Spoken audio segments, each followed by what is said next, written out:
Hello everybody, ladies and gentlemen. The stream has begun. How are you doing, Dylan? I'm doing great. How are you? Oh, I'm doing really good because we're going to review a good chapter of One Piece today. This chapter is excellent. Today, me and Dylan are reviewing chapter 1027, and we are live streaming today, but we do have some commitments after this, so we're going to try to keep it around 30 minutes. Just first off, Dylan, I just have to get right into it. What was your first impression of this chapter? I really liked it a lot, actually. I would say I liked it as much as last chapter, honestly. Well, obviously, I'm one of the most biased people on planet Earth, so this chapter, the moment I saw Zoro actually breathing, I knew it was going to be a better chapter than the last one. Also, you and me had this discussion. I remember, Luffy splitting the sky was a big deal, but I told you at work, I think after the fact, I was almost slightly more excited to see them talk about it after the fact and actually acknowledge that it happened, which happened in this chapter. Yamato made note about how Roger and Whitebeard used to split the sky, and now the same thing is happening between Kaido and Luffy. So really, the sky splitting is something that the goats do, right? Very symbolic for the goats. Advanced Conqueror's Haki was something that we were really convinced yeah, that's what goats use. But no, on the other hand, actual sky splitting, that means you're a top tier. That means you're the Hokage or something. Yeah, let's just get right into it. Chapter 1027. Dylan made note, and he made a comment about how there's actually a pretty fire cover page. I've really liked this one a lot. I actually think, straight up, this is probably the favorite one I've seen in Wano. Why don't you go ahead and describe it for the viewers real quick, Dylan, while... well, it is absolutely amazing. First off, chapter 1027, the title is An Unbelievable Disaster, right? And then for the cover art, it's Roger running away, laughing, right? Kind of how he, was running towards Odin in the flashback. He's, running away, right? Pumping his arms, full swing. And it's after he's laughing, and it's after he's running away from a lion whose face he drew on while it was sleeping or something. And it has a funny cheek swirls and a mustache, eyes on the eyelids and such. And in the background, actually, there's Shanks and Buggy climbing on this tree that Roger's running away from. It's really cool. I didn't see Buggy there, but I did see Shanks up in the tree earlier when we were at work, actually sobbing, afraid of the lion. Which is a joke. Obviously, this is non-canon, because even child Shanks would just look a lion in the eyes. Yeah, of course. And the lion would perish. Shanks is a whole nother demon, especially with Kaido getting tired in this chapter. Tired. Dude, I'm just an absolute Shanks fanboy. There is no way Shanks isn't going to be scaling beyond Kaido and Big Mom at this point. At a minimum. He might even supersede that, because I scale Shanks and Mihawk the same. They're the same character for all intents and purposes, and I both scale them above Kaido and Big Mom individually. If Mihawk or Shanks is 1v1ing Kaido and Big Mom, they're coming out on top. So yeah, first thing we see here in the chapter, we see Nekomamushi hiding, putting his head over. We see the dead corpse of Perospero on the ground. The moon... Yes, the dead corpse. The dead corpse of Perospero. Dude, Perospero got... Oh my god, it was so dirty. Why? Why did he get done so dirty, bro? I hope the anime, gives this man some redemption. It's going to. It has to. Because, I just need to see, more from Perospero, I actually think either tomorrow's episode or one of the next 3 episodes is actually going to be when, Kiku and the Scabbards get to that one, secret entrance on the roof, and when they fight Conjuro, and that was, the first really big off-screen fight. So I think that's going to be... episode that Kiku and him were already scrapping, but I think in the next one he's going to, die. Yeah, I was going to say, depending on how this goes, because this was something that was off-screen, not necessarily as big as, Peros getting off-screen, but it still was. Well, I think this is going to be a good thing to kind of gauge how these fights are gonna end up playing out in the anime. Oh yeah, absolutely. Also, I keep on saying it, I was really content seeing Perospero basically big bodying over Nekomamushi without the Sulong form. But then as soon as they got the Sulong form, it was just it was a wrap. Game over. It was a wrap. So yeah, the Minx needed plot armor and, like, convenience to beat my boy Peros. And, honestly, dude, Perosphero's an anomaly. He really is. I think he is stronger than 3rd Commander level. Interesting. But I do not think he is. Me and Dylan were having this weird discussion, because there's actually, like... He asked me, he's like, do you think Perospero is beating Doflamingo? And instantly I said no. Of course not. But there's some evidence that makes you think that they're probably closer than you might think. But Doflamingo's like a main arc villain who's just an absolute demon. Like, he's definitely not losing to Peros, but... Yeah, I agree. Bro, like, there's a lot of indicators in the story that actually got me thinking, like, Peros might be closer to Doflamingo than one might think. So yeah, I wonder what happened. The moon gleams over Onigashima. The really cool panel of just the little chibi Onigashima, like, floating in the sky. Yeah. This is just like what happened in the journal. The clashes between Whitebeard and Roger. They would also split the heavens. So here's the thing, right? Okay? I honestly think that the sky-splitting thing, like, it's very clearly not just, like, the moment two blokes clash with advanced conquerors, like, it doesn't happen. Like, the sky splitting is, like, a step over that, for sure. For one thing, you could see that it was in the journal. Like, Odin wrote this shit in his journal. Yo, what's up, King? King is still, moderator, so that's actually dope. What's up, King? Good to see you. What's up, Ed Hogg? Good to see you guys. For one thing, like, what was I getting at? Oh yeah, fucking, the sky splitting really is for goats. It's saved for goats, okay? Yamato is now the Odin parallel. Odin writes in the journal and describes how, like, Roger and Whitebeard would split the sky, meaning that this is something that Odin was surprised to see. It was something that Odin was ignorant to.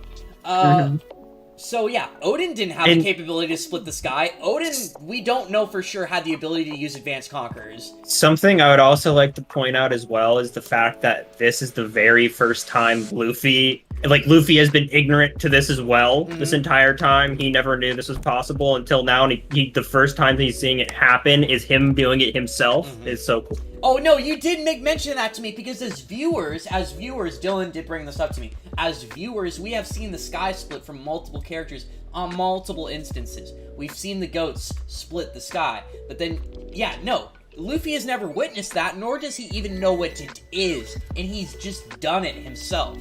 Which, from Luffy's perspective, that's really cool. That's and sick. From a viewer perspective, it's really easy to forget that. Like, Luffy has no idea what this stuff is. He's never witnessed this before, at least to my knowledge, unless I'm forgetting something. I'm pretty sure he hasn't. Whoa! What was that tremor? Wow! What the hell's going on up there? Oh my god, dude. Like, the Luffy-Kaido altercation, people are really commenting about how this is peak One Piece, and it really is. Like, Luffy is behaving like a Yonko, like a goat. Like, he's no longer behaving like Luffy anymore, in my opinion. Luffy, there are those moments near the end of the arc where Luffy has to, like, put his foot down and he gets a little bit serious and he starts acting like a captain. Like, those parts of Luffy shine through at least, like, a couple times every arc. But Wano is just a different feeling completely, not just from Luffy, but as the Straw Hats as a whole, Dylan. For one thing, Luffy is just ultra competent. Like, he's actually got the attitude.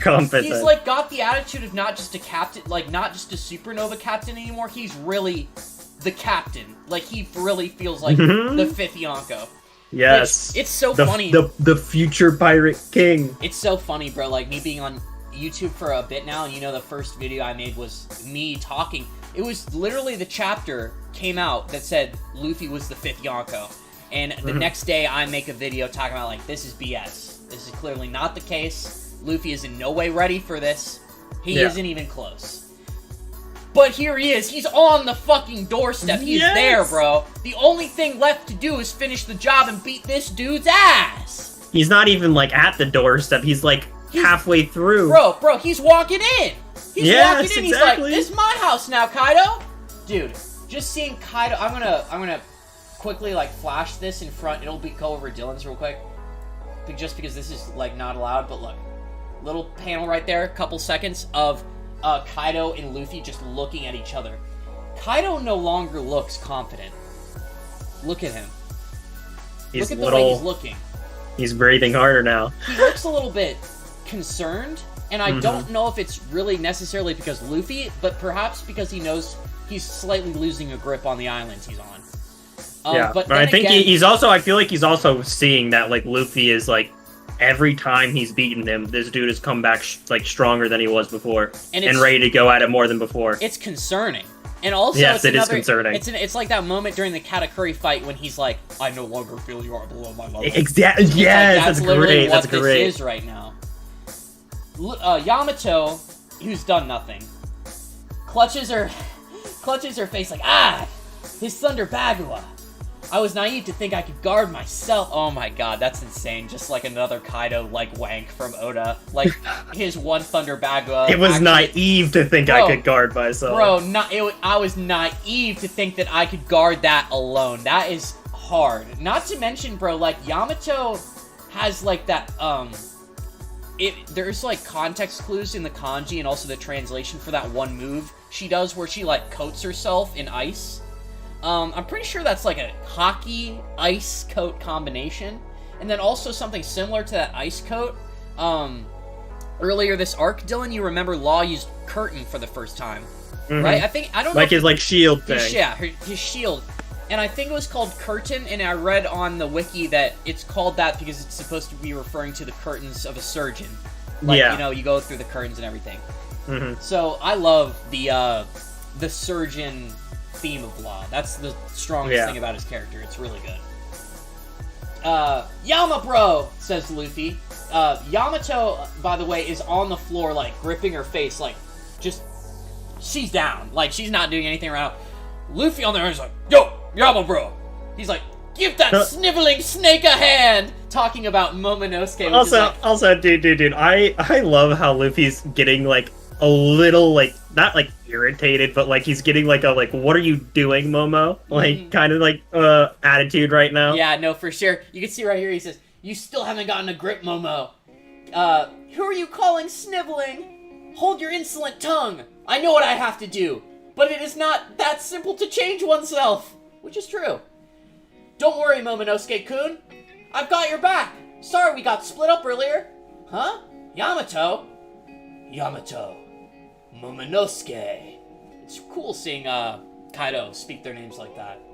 It's cool seeing Kaido literally do anything. Kaido could pick up a spork and breathe on it and, like, just stick it in his pocket. I'd be like, pogging, like, literally the best villain.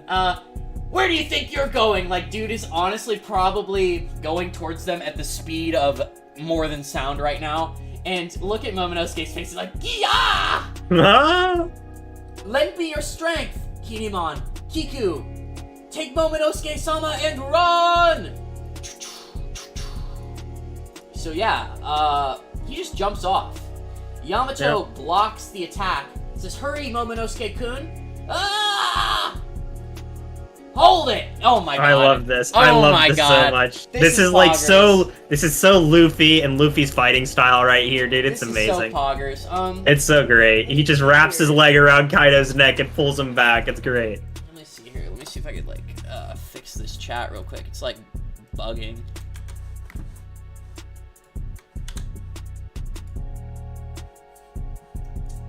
There we go. It's, like, kind of fixed. Alright. Sorry about that.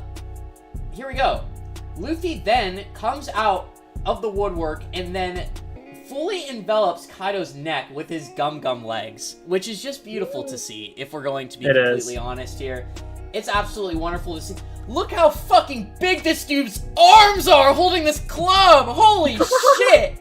Like, dude, just look at Luffy with his stick arms, like they're just sticks, and then Kaido over here with his, like, fucking 6 feet in diameter, just giant. Oh boy! It is so amazing how Luffy actually fights characters 100 times his own size and, like, is not intimidated. That is crazy. So yeah, like, Luffy is the size of Kaido's bicep. And he says, hold it! Ah! Yama bro, I know. You want them all to yourself, right? Yep. It's a little cheeky smile. Amazing. Panel. Also, I just want to say I was a little surprised that when we got to this point, because I'm like, oh, okay, then I guess we're not really gonna get to see Momo and Yamato do that much right now. It's just gonna be all Luffy. Oh yeah, dead ass. And I am happy with that. I'm not. It's like I would have liked to see Yamato and Momo help out, and they still might later on. Who knows? But with what we see develop later on this chapter, they probably won't. But like, it makes me happy that Luffy is truly gonna fight this dude one-on-one. So here's the thing the reason why I have for mixed now, feelings at about least. this. Okay, is that for now at least. Well, here's the reason I have slightly mixed feelings about this. I thought we were at least going to get another chapter of Yamato, Luffy, and Momonosuke, like, scrapping on Kaido together in some fashion. I thought we were at least going to get another chapter of that. But no. Yamato's done her job. She kept Kaido busy. That's what she needed to do. Just keep him busy. That was her role. And this is literally Oda coming out and basically saying, like, guys, it's main character time. It's MC time. Oh, yeah. This isn't Yamato's fight. This isn't even Momonosuke's fight. This is Luffy's fight. MC time. If honestly, like, one can even argue that Luffy's already gotten a little bit too much help, but then again, like, not at all, because it's Kaido. You need help. You cannot just defeat him. Wah! This is the end! Try and grab onto the sky. Grab? Dragons don't actually fly. Nani? They conjure clouds and use them as footholds. Dragons dash through the sky. Yeah, similar to Doflamingo, he just kind of like uses his strings to Spider-Man like whiplash around the sky. I'm flying. They're called flame clouds. Huh? So he looks up. There's rocks falling from the island. Yamato's, get away from the island, and then because Yamato's just a jock, just destroys these rocks, falling down towards them. What? It's starting to crumble. Nani? Really awesome panel of just seeing the crazy scale of Momonosuke and how big he is now. Oda, I actually did send a meme today to Dylan about how Oda in his like scaling is a little bit fried. Oda is like Dylan told me that Oda's like a Rocky.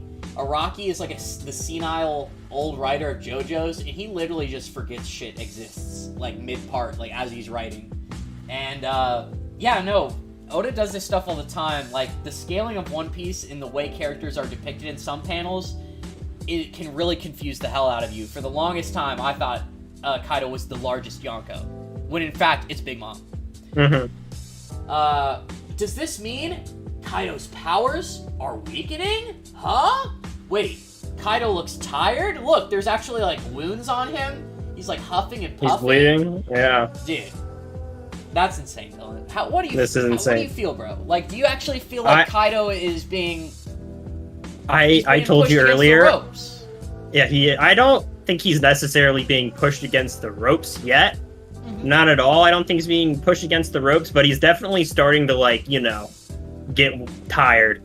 For a fact, he's getting tired. I don't think he's necessarily weakening. I just think he's having to exert more towards who he's dealing with now, and that's on top of the fact that he's already been on go mode literally this entire time. He went straight from fighting the Scabbards to fighting the Supernovas to fighting Luffy to fighting Yamato to back to fighting Luffy without taking a time to breathe, except for maybe when he went and no diff Kiemon. He had a moment of rest then, but he's just been on go mode the entire time, and that's on top of the fact that he is now fighting the strongest Luffy he's fought before. Dude, I think I agree with Ed Hogg in the chat, dude. I honestly think that Kaido might be going down this year.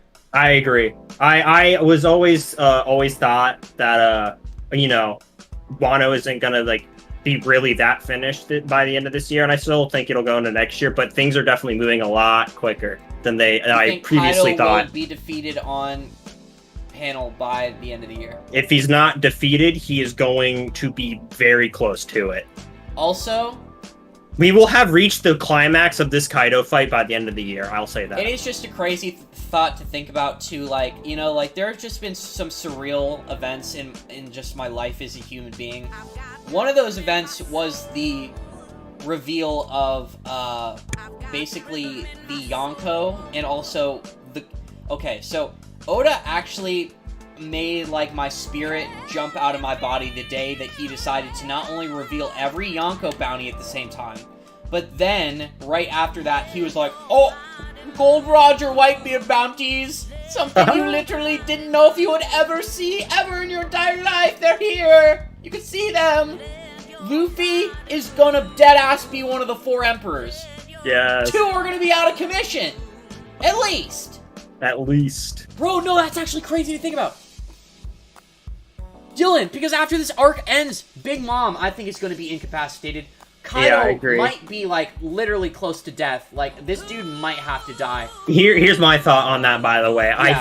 I don't think Kaido's getting captured. Kaido either has to die or be, like, permanently crippled for the rest of his life. Because if he isn't, if he's captured, he'll just escape. That's been tried before. Didn't work. Good night. If he's not killed and he's driven off, he'll just come back, right? They have to stop this tonight. They can't do this over and over and over and over again and keep him away like that. That's just not possible. So, like, he has to either die or be permanently crippled. Yo, what's up, Static Shattuck? He says, I don't personally think Big Mom is going down this arc. I don't think she's going down. I honestly very much doubt that Kid and Law will be able to do it. Like, I honestly don't have faith in them. If we're going to be real, I do not have faith in them. I have a theory, and I might make a video about this. I believe that that Law and Eustace Kid are going to use everything imaginable in their kit, not to defeat Big Mom, but basically just put a chink in her defenses wide enough for Law to possibly manipulate her memories. Or they're going to beat on her, right in her noggin so hard that she's going to lose her memories. I don't think Big Mom is going to be defeated. No. I don't think Big Mom is going to die. I don't think she's going to get, like, beaten and, like, go to jail. Like, none of these things are fitting for Big Mom. I think Big Mom is going to revert to Pooh Brain Mom, like she was earlier in the arc. Olene. Yeah, like, Olene. I believe that Big Mom is, as an identity, is going to perish. You also have to realize that like after this arc, we've already will remain.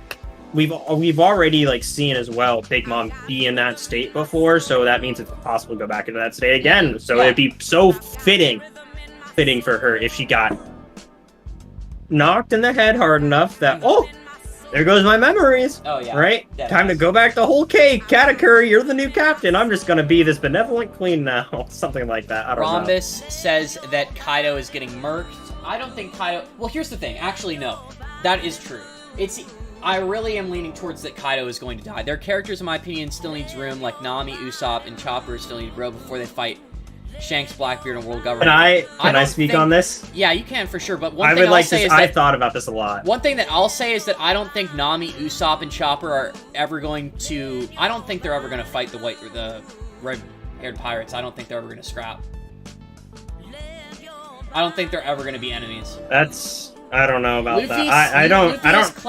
Luffy has claimed that he wants to beat all the Emperor's ass, including Shanks, but you think he's actually going to do that, like, facts? Nah. I don't know. He's not. The big way, there's 2 ways I could see it happening. I've seen people talk about this, like a Davy back fight between them. That's one way. Or, if Shanks is actually just evil.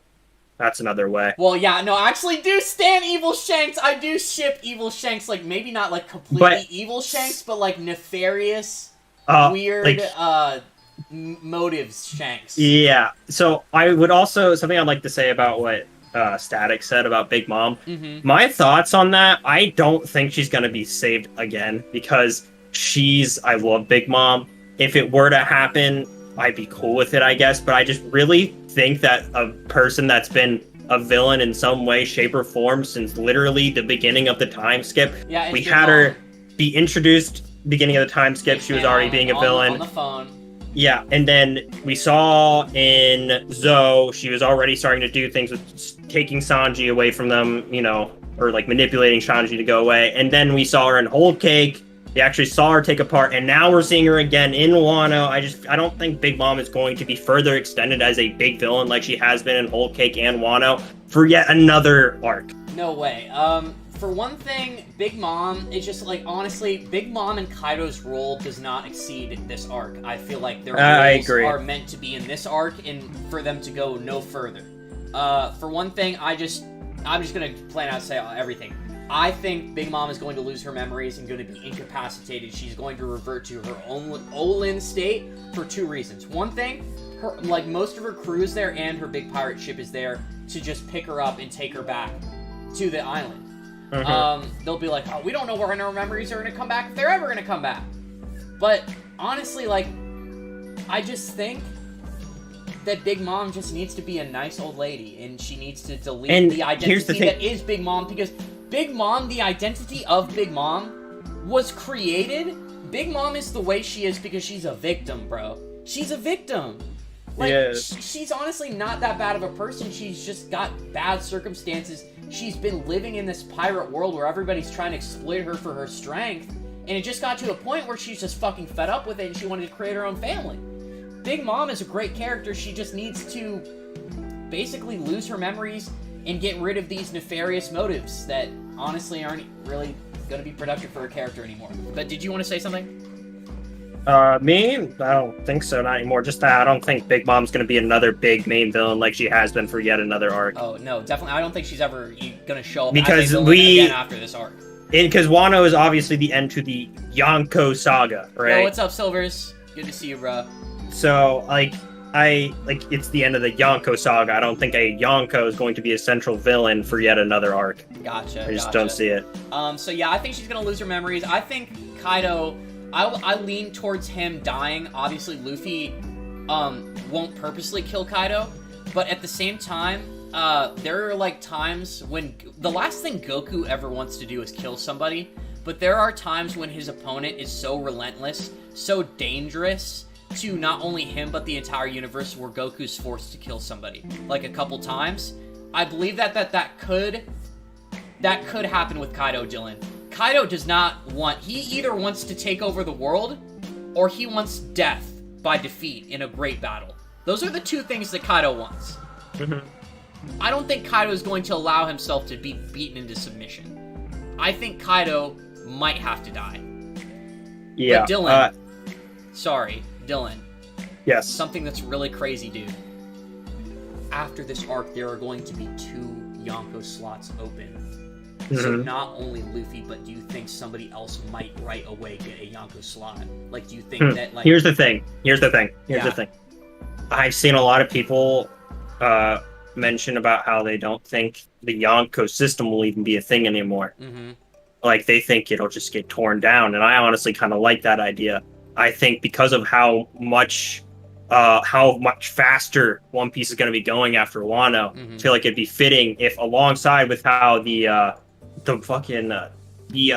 what's the hell are their names? The Warlords. Yeah. The Warlords, they've already been, even though they've been replaced with the SSG, they've been booted away. They're done for. So I think it'd be fitting, because the balance of power is already getting shaken up so much, if the Yonko system just kind of just also disappears, and it's just all of these new up-and-coming pirates, and it's them. They're not Yonko, but they're just them, you know? I would question the... But if it were to stay, I could see Luffy and Kid. Yeah, no, obviously those are the only 2 people. Yeah. And honestly, I don't see Kid doing it, or even, like, hoping to obtain a title like that, unless he actually does defeat Big Mom in a way, and really deserves that title. Because we have to remind ourselves that everything that's happening at the Wano War is being recorded and fed to at least some world government officials. Like, they have got to be able to see what the Marys are putting out. There's a Mary in the room with CP0 right now. So they do. Yeah, sorry, large tangent. Let's get back to the chapter. We're only like halfway through. It's no use, Momonosuke-kun. What? But I have to try. We're running out of time. Look, you can already see the capital. It'll be over their heads in under 5 minutes. Then you have to use your flame clouds. You're a giant dragon, too. That's how Kaido's moving the island in the first place. We can hold it back if yours are stronger. Are you mad? I just figured out how to fly, and I'm barely managing that. And there's no telling if my powers are exactly like Kaido's. Yeah, they are, dog. Your fruit is definitely derived from Kaido. We are going to learn later on that while Kaido was imprisoned by the world government, that they did experiments on him, and they definitely derived this fruit from Kaido. Obviously. Second, Dylan mentioned to me today that something that's cool to know. We recently learned in a Beaver card that the formation of the Beast Pirates, like his commanders, just the whole hierarchy system of the Beast Pirates, they were established and created after Kaido went to prison. So, like, bro, this is kind of making me slightly scared, because you know how I have that, like, one theory about Onigashima being God Valley, and that Kaido, like, lifted up and flew away? Him, like, going to prison that early before the creation of the Beast Pirates leads me to believe that perhaps he was incarcerated after God Valley, like, they caught him at God Valley and put him away. Perhaps. I don't know. Perhaps. It's definitely not... There's no, like, actual exact dates. It's just in the way the Viewer card lists them. It, like, lists them from, like, oldest to newest events, right? The formation of the Beast Pirates come after Kaido being captured. But he's also been captured several times. So, which time he was captured, who knows? Gotcha. By the way... You think we're gonna get Kaido awakening? Perhaps. I think that'd be really cool. If we do, I like just don't even... I'm not gonna say if I... how Luffy is gonna be able to even deal with that without like actually, you know, getting a godlike motive of you know, his own. Also, another thing, like we were talking about Big Mom earlier. I do believe that Big Mom is kind of capped at this point. Like Big Mom, just everything that I've seen her able to do so far, and then on top of that, she's able to... I think that her strongest move has got to be like the Mazer Cannon. Like, does she really have something more destructive and better than that? The Mazer Cannon is insane. I am incredibly insulted it just didn't immediately murder Ulti, though. I don't know how she got back up after that. Like, I know you're trying to wank off the Ancient Zones. Ulti should have been dead. Also, Ulti, if she didn't die then, bitch better be dead now. Better not see her later in a cover story. Like, I actually want one of the Toby Ropo to be deceased, not just defeated. If we do nothing, it'll land like Kaido intended, crushing everyone in the capital. It'd be even worse if he were to run out of steam early. His clouds would disappear and Onigashima would be sent hurtling towards the surface. Well, who cares about the people on Onigashima? Like, everybody here's superhuman. Nobody's gonna die from that. Onigashima is stocked with more weapons and gunpowder than you can imagine. The whole okay. The whole island is basically a giant bomb. Even at this distance, there wouldn't be time to evacuate the capital. Okay, so it's a nuke. It's a nuke. That's what I, like, was thinking when I first went through this. Like, okay, so Onigashima is a nuclear bomb. Gotcha.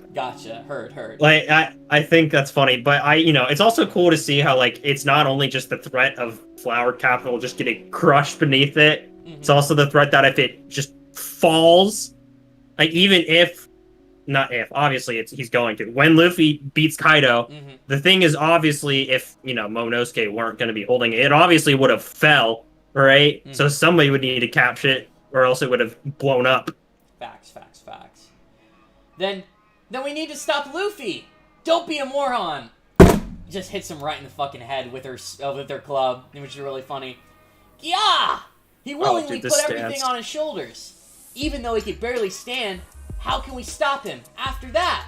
Luffy is the only one that can defeat Kaido.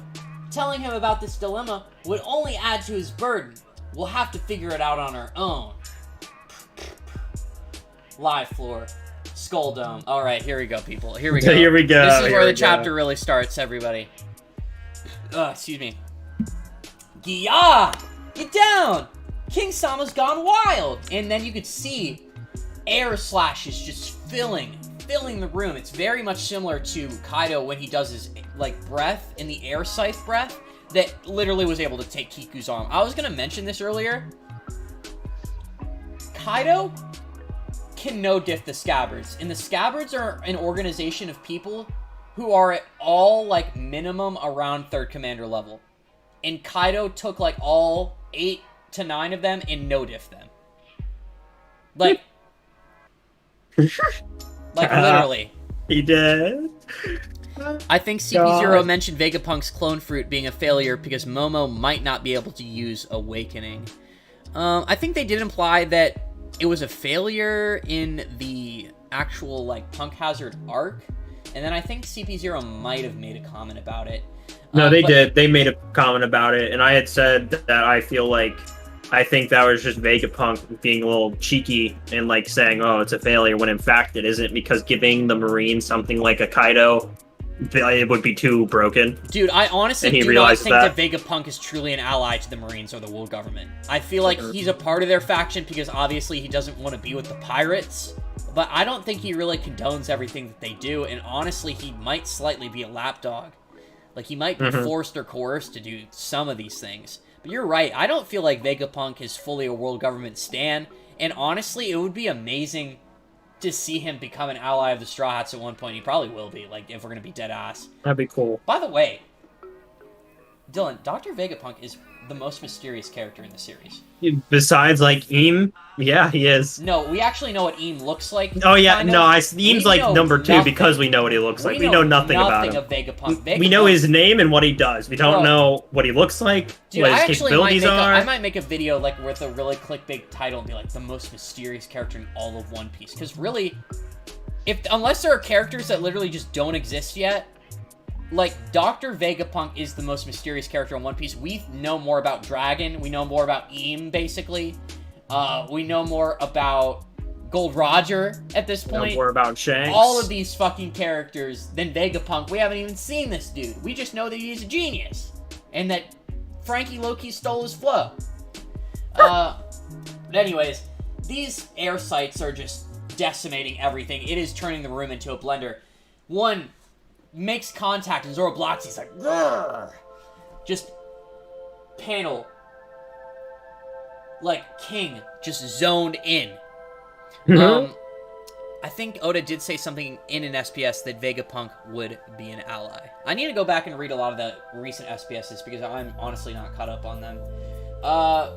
So yeah, stone cold look in King's face. This is where the first commander energy is really coming out, people. Oh yeah. So this is amazing.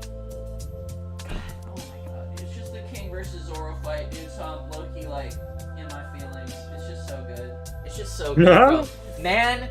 So what King is doing essentially is he turns his arms into his pterodactyl arms. And I went to Dylan today and I was like, Dylan, this was the one thing out of the chapter that I made note. I was like, this shit's important. For 2 reasons, okay? For the longest time, I've always assumed that mythical fruits, were just, like, maybe not capable of hybrid forms to a degree. But that was debunked the moment Kaido showed us his hybrid form. And then I was like, okay, well, maybe it's not all hybrid fruits. But I have been thoroughly convinced that Marco does not have, like, a hybrid form where he looks like a Phoenix human hybrid, but his hybrid form is his ability to change his limbs, independent of his fruit, okay? I always thought that that was something, like, proprietary to his fruit, and that was technically his hybrid form. But no, because, like, we're clearly seeing King do a similar thing. He's not in a hybrid form. He is clearly just he's transforming select body parts. Maybe this is just an advanced technique that only really sick zone users can do. But, like, this means 2 things. That'd be cool. This means 2 things. For one thing, it can mean that Marco still has a hybrid form that we have not witnessed, which is just insane. And just so exciting. Because Marco is top 3 coolest, most beloved characters in the series. I'm sorry. You will not find a single motherfucker on this earth that does not like Marco. He's cool. He's cool as fuck. He's a jock. Oh, he was written. He's great. He was written to be the character that, like, Ace and Law could have been, like, the true fan service, like, likable character. That's so true. Like, he is the character that Law was supposed to be. Like, when you saw Law at Sabaody, you thought he was gonna turn out like the Marco, like everybody.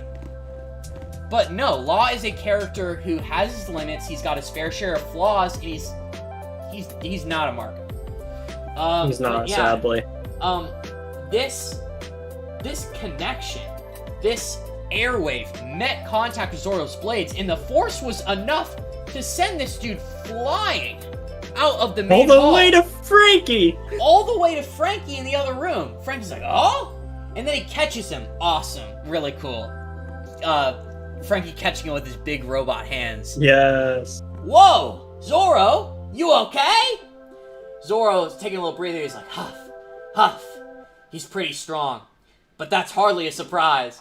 So, like, people might be giving me shit, you know, I was like, look, Gannon, Zoro stands, Zoro's having a hard time. Zoro's having a hard time. Of course Zoro's having a hard time. Dude literally had every bone in it. Bro, like, do you remember earlier in this arc, bro, when I was like, of course they need... Before we even got to the raid, they poisoned and stabbed Zoro in the shoulder before we even got to the raid. So off-rip, dude is nerfed. And then he gets every bone in his body broken by Kaido. And you think this dude is just about to, like, fight a big commander and not get a little bit tired? Come on. Come on. Yeah, come on. Having trouble on the live floor? Need a hand? No, I'm good. I'm good. No, I'm cooling. Huff. I'm good. This Odin's sword is just really fucking heavy because it's 6 feet long. Hey, something King! Oh, yeah, go ahead. I was gonna mention this.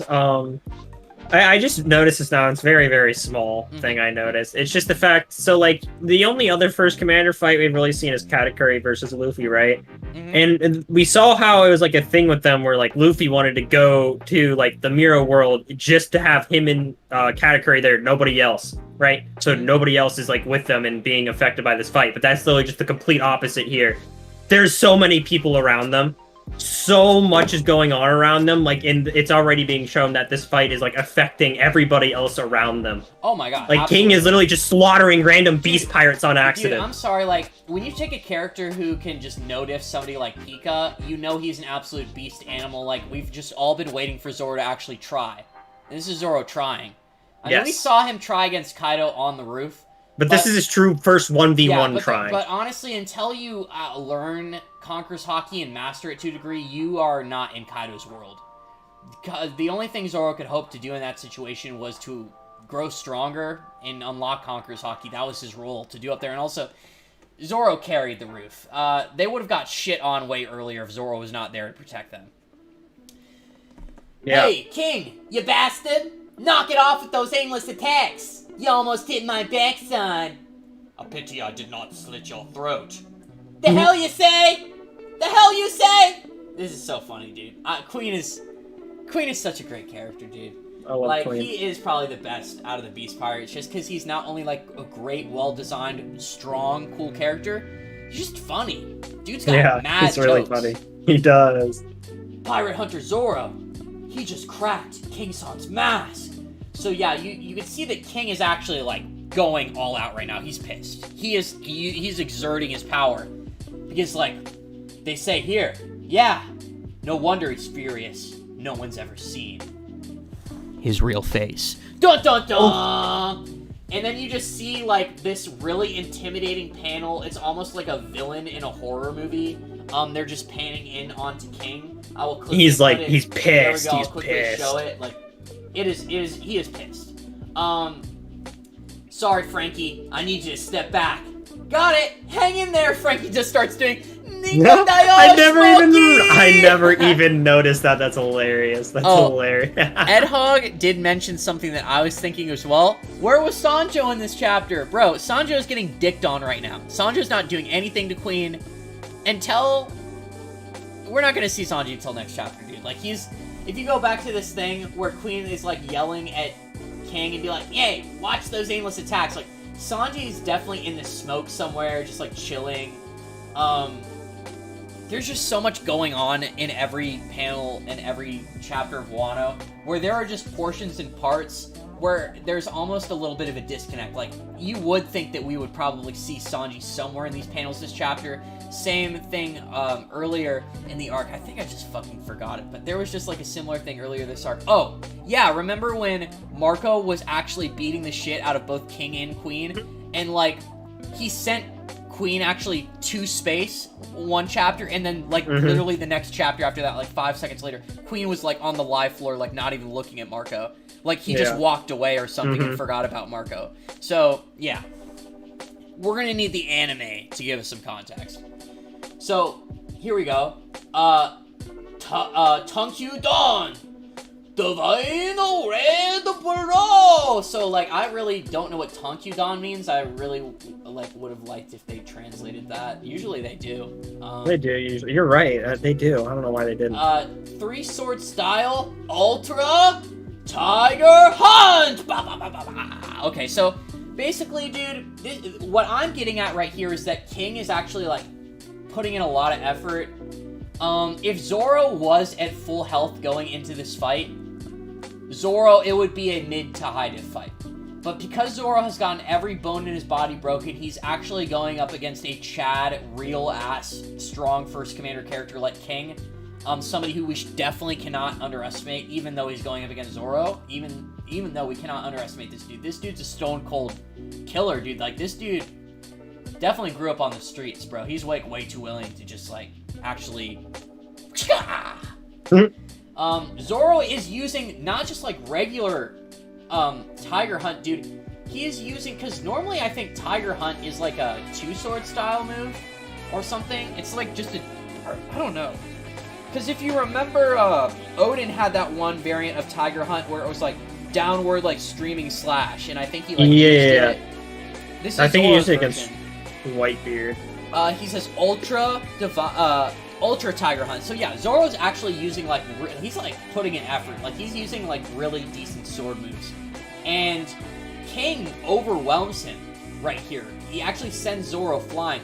Because King's strong suit, obviously, is that dude, Oda has written this himself. His fruit ability allows him to project himself at extremely dangerous velocities to the point where he becomes a bullet. He really does. Yeah, that's, like, really the strength of his fruit, dude. He is so fast, and Zoro could maybe even be putting out more force, but it doesn't matter. Like, all the inertia, the velocity that King has, he's gonna have the advantage. He's gonna send Zoro flying. And that he does. He sends Zoro flying out of the room, literally, like, out of the side of the skull. Zoro is coughing into up the air. blood. He's actually coughing up blood out of his sword. So this is a high diff fight, ladies and gentlemen. This is what we're seeing, a high diff fight. Nani? What? Hang on! I'm gonna fall! Two-sword style. Okay, so yeah, clear lance. So it's basically like, this is actually a way better comparison to, what Odin did earlier with the downward, like, waterfall streams or whatever his attack was called. It was a two-sword style. That's literally what Zoro's doing right here with the clear lance. By the way, clear lance, to my knowledge, I'm a Zoro stan. Bro's never used a move called this before. So, Zoro is such a jock that he is in midair. He is so strong that he is just able to do a sword attack and project himself back in the other direction. Even though he was, like, being shot out at, like, high velocities.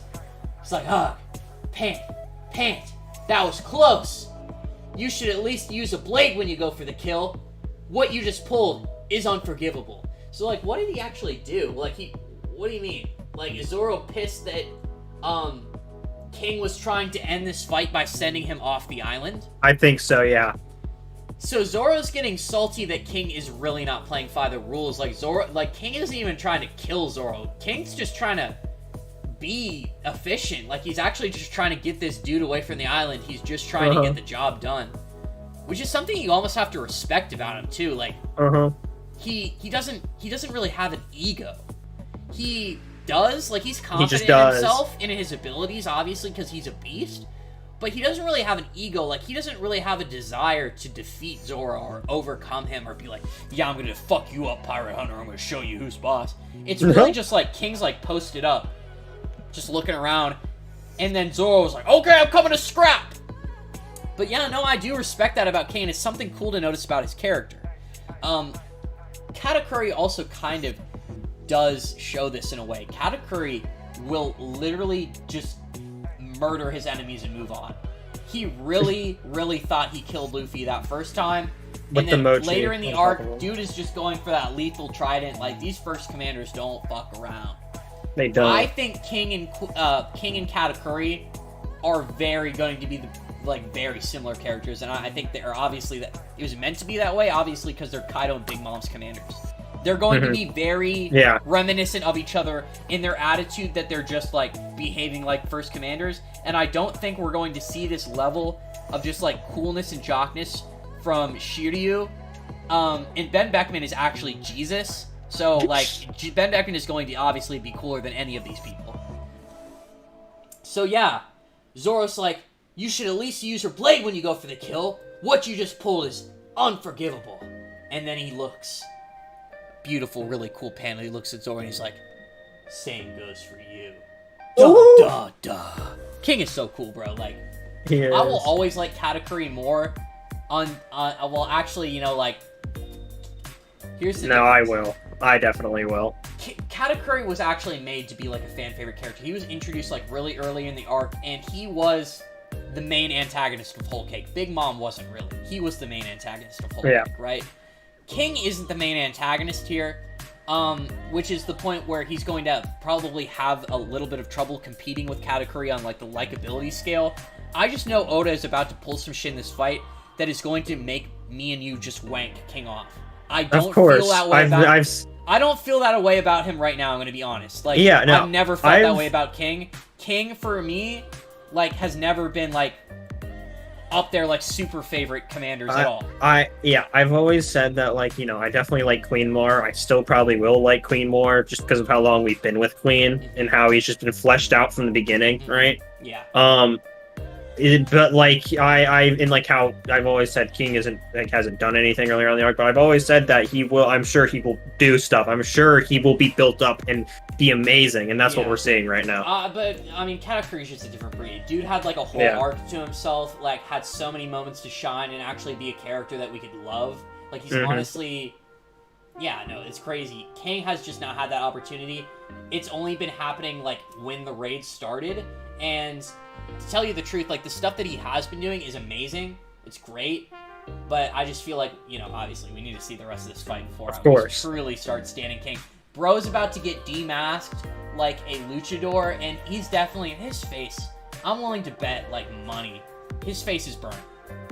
His face is burnt the fuck up, Dylan. His body has got severe burns. He's a Lunarian. I don't know if that makes him... And that could be why he wears, like, this full gimp suit type thing. Yeah, like, he's a Lunarian. I don't know if that makes you innately, like, immune to the consequences of fire.